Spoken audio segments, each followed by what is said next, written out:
যদি কেউ আল্লাহ রাব্বুল আলামিনের জিম্মায় থাকতে চায় সে যেন ফরজ সালাত আদায় করে। যদি ফরজ সালাত ছেড়ে দেয় সে ব্যক্তি আল্লাহ পাকের জিম্মা থেকে মুক্ত হয়ে যায়। ফাকাত বারিয়াত, আল্লাহ পাকের যে জিম্মা নিরাপত্তা এখান থেকে সে মুক্ত হয়ে গেল যদি সে ফরজ সালাত ছেড়ে দেয়। আল্লাহ পাক বলেছেন, হে মুহাম্মদ সাল্লাল্লাহু আলাইহি ওয়াসাল্লাম বলেন সাল্লাল্লাহু আলাইহি ওয়াসাল্লাম, তোমার উম্মতের কোনো ব্যক্তি যদি আসমান জমিনের সমান গোনা নিয়ে আমার সামনে দাঁড়ায়, আসমান জমিন সমান গোনা নিয়ে আমার সামনে দাঁড়ায়, কিন্তু আমার সাথে শিরকের পাপ নাই, আমার সাথে কোনো শিরকের পাপ করে নাই, ইনশাআল্লাহ আমি আল্লাহ তার সামনে আসমান জমিন সমান ক্ষমা নিয়ে হাজির হব ইনশাআল্লাহ।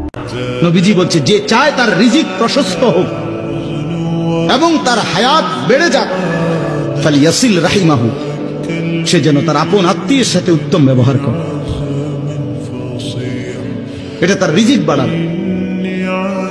কারো বাপ আমার অনুরোধ, কারো এক বিঘত সম্পত্তি আল্লাহর কসম, আল্লাহর দোহাই অন্যায় ভাবে রাইখেন নিজের ছেলে মেয়ের জন্য। ওরা পারবে এই 1 শতক জমি ছাড়াও আপনার জিফুত চলতে,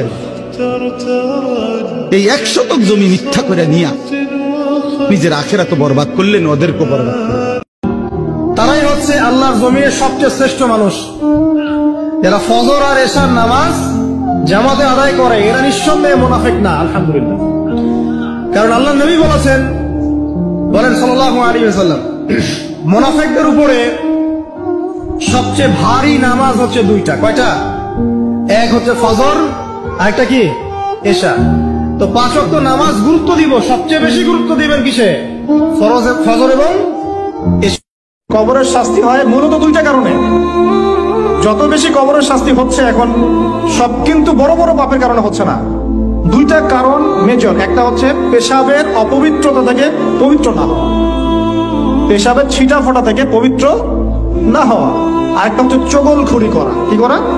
মানে চগলখড়ি বুঝাতে পারছি কিনা? একজনের কথা আরেকজনের কাছে লাগানো। মানুষ নিশ্চিন্তে নাক ডেকে ঘুমাচ্ছে, কিন্তু মানুষের সামনে অপেক্ষা করছে মালাকুল মউত, মৃত্যুর ফেরেশতা। ভাই, আমরা সবাই মারা যাব, এই কথাটা কি আপনারা বিশ্বাস করেন? এই কথা যে বিশ্বাস করে যে পৃথিবীতে সে চিরস্থায়ী নয়, চিরদিন থাকতে আসে নাই, সে কি পৃথিবীতে উদ্ধত আচরণ করতে পারে? শীতকাল আসলেই সাহাবীরা বলতেন, আহলান সাহলান, আহলান সাহলান, শীতকাল তুমি এসেছো, আলহামদুলিল্লাহ।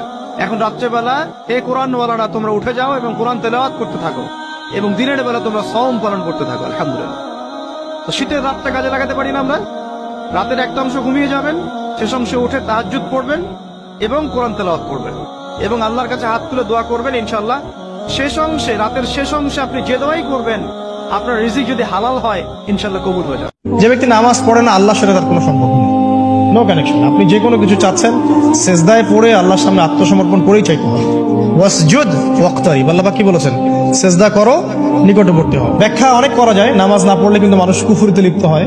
যে ব্যক্তি মান তারাকা সালাতান মুতাআম্মিদান ফাকাদ কাফারা, যে ব্যক্তি সালাতকে অস্বীকার করে, ফরজ নামাজকে অস্বীকার করে, সে ব্যক্তি কিন্তু কুফরিতে চলে যায়। ঠিক আছে?